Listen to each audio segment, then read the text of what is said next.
I painted these about a year ago, maybe more, when I had the other channel. They were kind of partly a suggestion from Cross at Campaign Terrain. He said when I did my flow art paintings, which I used to do a lot on that channel, it would be good for terrain. And so I purposely did these colours, browns and blues and greens, to make it look like a topographical map. I should have done is done one that way, so they join together. But they're kind of like, this probably means that I need to do two more so they join together. So watch this channel for those. The problem with this as a terrain for an RPG game or something, it has no grid on it. So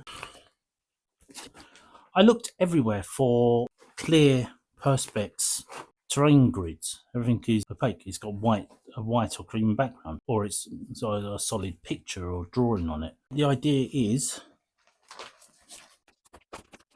do that. I'll have a grid, and then should I want to stick this on the wall, then I have a painting. So today we're going to make this into a grid.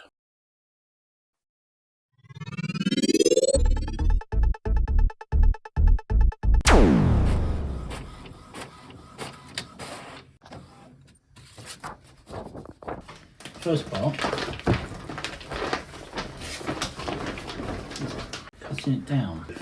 What I want to do is mark that slightly overlapped, and I want to mark it one grid extra. Ways down with something. Pots and minis. I've learned. Okay, this is my straight edge, given to me by a really creepy man. I never liked, but he made me a straight edge, and I've had it for like too long. Okay, 46.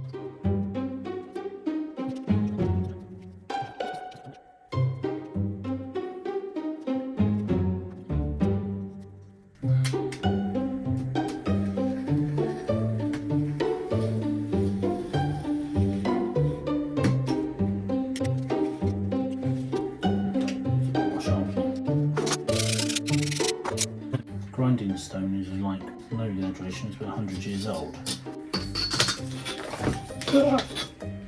And then knock everything flying. You know, some days it's just those days. Today is one of those days. Right, one sheet. I was right, they ran out at an angle. That is short. I measure 17 times cut 15, and every time it gets slightly smaller and slightly smaller. That is why I'm being overly cautious. Can go wrong, I will. So,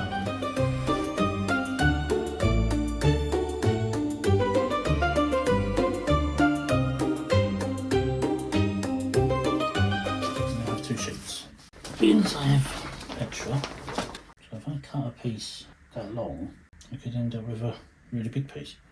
And I've still got that much on the end.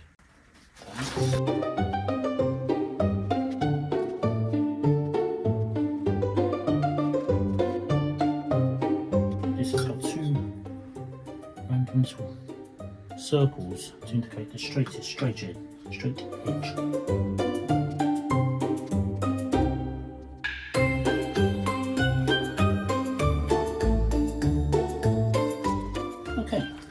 We have two big sheets, one, two, three small sheets. And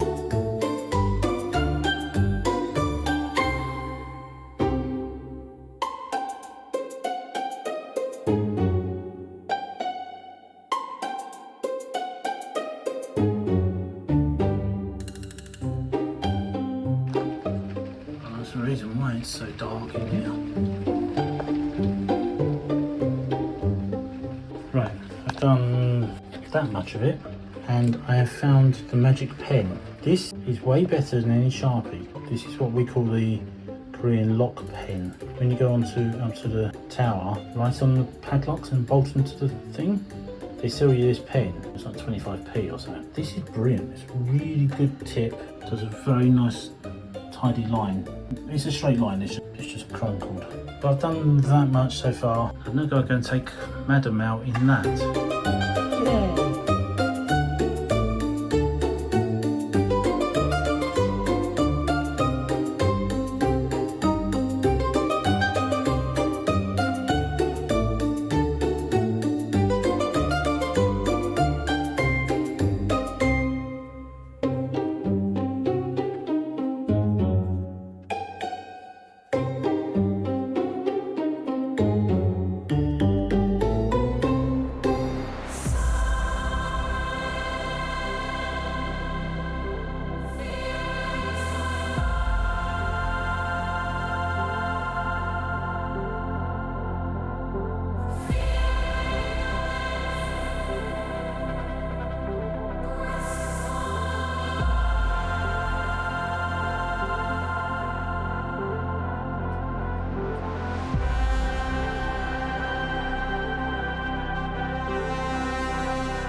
quite a simple solution. I did at one point have all ideas of doing bits of wire on rolls and pull it in and out and spring loaded and all that, and then logic hit and I was like, this needs a bit of perspex, some lines on it.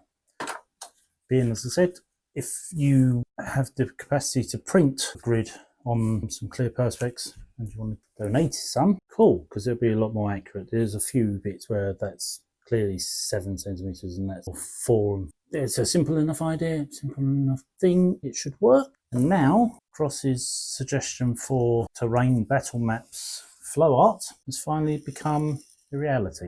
Now I just got to get Cross to play on, or get Cross here to play with me. If you don't know more about Campaign Terrain, makes amazing videos, makes amazing terrain and so forth. But he was the one suggested the flow arts could be made into terrain pieces, and clearly it lends itself to any of the pieces. You saw a couple of other examples. Yeah, but I do think that I need to come back to this flow art and try to create purposely designed terrain, natural topographical look down maps. So we'll be coming back to the flow art, which I've not done on this channel since starting this, but we've got a way of tying it into roleplay games and figures and so forth. So hope you like this, and I will be back next time, something completely different, roleplay, D&D, etc. related, and I shall see you then. Bye!